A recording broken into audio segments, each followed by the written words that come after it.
Sou Marcelo Fernandes, eu fui professor da casa, fui professor da IPGE de 2000 a 2004. Aí minha mulher resolveu fazer doutorado, eu segui ela lá para Londres, né?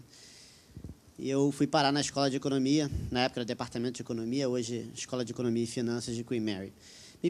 O Rodrigo pediu para eu falar um pouquinho sobre crise financeira. Na verdade, foi um pouquinho da minha arrogância, né? Ele perguntou se eu podia fazer uma apresentação mais acadêmica. Eu falei, escolhe o tópico, escolhe a balinha, que eu falo qualquer coisa. E ele pediu para falar sobre crise financeira, que eu até dei sorte, né? Porque é uma coisa que eu entendo um pouquinho. Então, o que eu vou fazer aqui, primeiro eu vou começar a tentar colocar todo mundo na mesma página, vou fazer um glossário, o que são todas essas siglas que a gente utiliza em finanças, que vão estar desempenhando um papel aqui na parte da crise. Depois vou dar um timeline, né, como é que a crise se desenvolveu. E aí eu vou falar um pouquinho de 3 assuntos, que tentam explicar por que a crise foi tão severa, né, que nem a gente viu.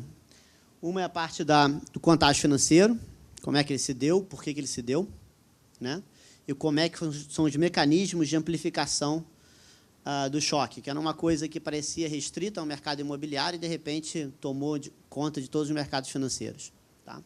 Depois, vou falar um pouquinho da parte de intermediação financeira, porque, se não falar de intermediação financeira, a gente não consegue explicar por que esses choques foram amplificados. E, por último, vou tentar fazer um resumão da palestra, tentando mostrar como é que a gente pode explicar esse problema de liquidez e de crédito que a gente teve nos últimos anos.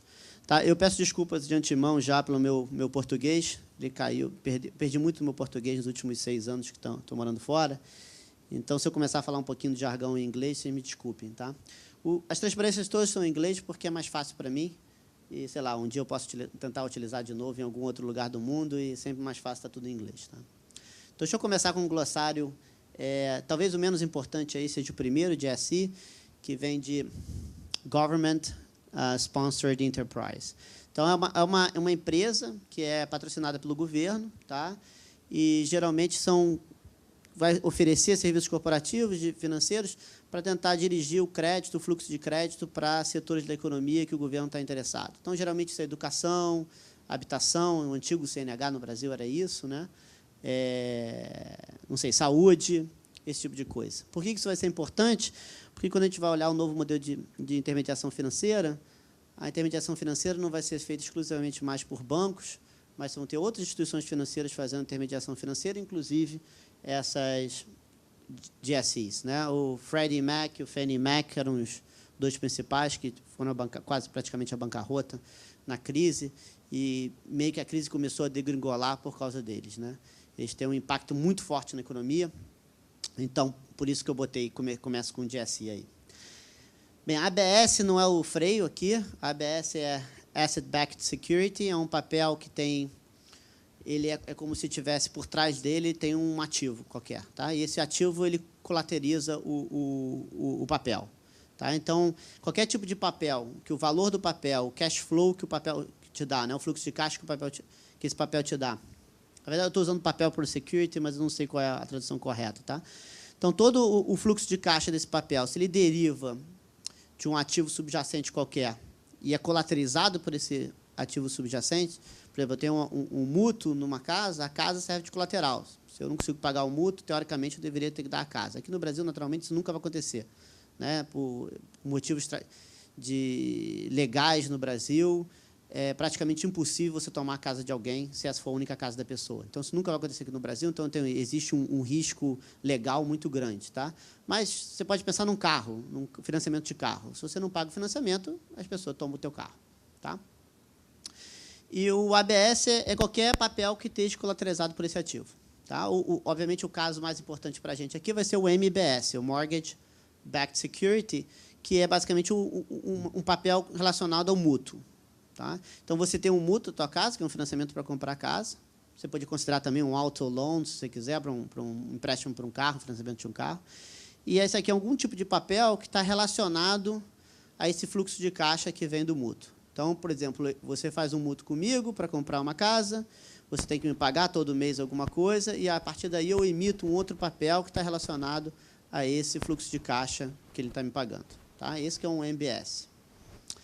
Aí, as outras duas siglas são também, vou falar meio que um passando por elas, mas acho que é muito importante falar um pouquinho sobre elas, é o CDO e o CDS. CDO vem de collateralized, de novo, tem uma colateral, debt obligation, então é qualquer tipo de ABS, qualquer tipo de Asset Backed Security que vem de algum tipo de instrumento, de algum tipo de ativo de renda fixa. Tá? Então, não precisa ser um mútuo. O mútuo também é um caso desse, particular, mas você pode ser qualquer tipo de renda fixa. Pode ser um debenture, pode ser sei lá, um papel do tesouro, qualquer tipo de ativo de renda fixa. Que aí o que o pessoal fazia era o seguinte, você pega esse bando de ativo de renda fixa, bota todo mundo junto, né, joga lá no ferro velho, aquele cara que compacta os negócios, faz esse negócio todo, e aí você vai cortar fatias desses ativos. Tá? Então, o CDS é como se fosse, basicamente, um risco de crédito. Ele te dá qual é o risco de crédito? Bem, na verdade, não é bem só o risco de crédito, porque você tem 3 agentes no CDS. Tem um cara que está ali dentro do CDO, né? Que é esse que você está se protegendo, é o risco de crédito dele que você está se protegendo, mas, obviamente, quando você negocia o CDS, você negocia com alguém. Né? E esse risco desse alguém com quem você está negociando renegar o contrato, esse risco também está dentro do preço do CDS. Mas, se esse risco for pequeno, basicamente o CDS está te dando o quanto é que é o prêmio o risco de crédito. Tá? Se o CDS está um preço muito alto, isso quer dizer que o risco de crédito é bastante alto também. Tá? Então, esses são basicamente os 3 instrumentos que a gente vai estar falando durante a apresentação, MBS, CDO e CDS. Tá?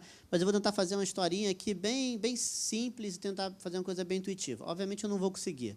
Tá? Então, quando eu perder vocês, por favor, vocês levantem o braço e falem, estou perdido, e eu tento repetir de uma forma diferente. Então, vamos lá. Começar como é que a gente estava no comecinho dos anos de 2000. Tá? No comecinho dos anos de 2000, o ambiente econômico, macroeconômico nos Estados Unidos era sensacional, era fantástico. Tá?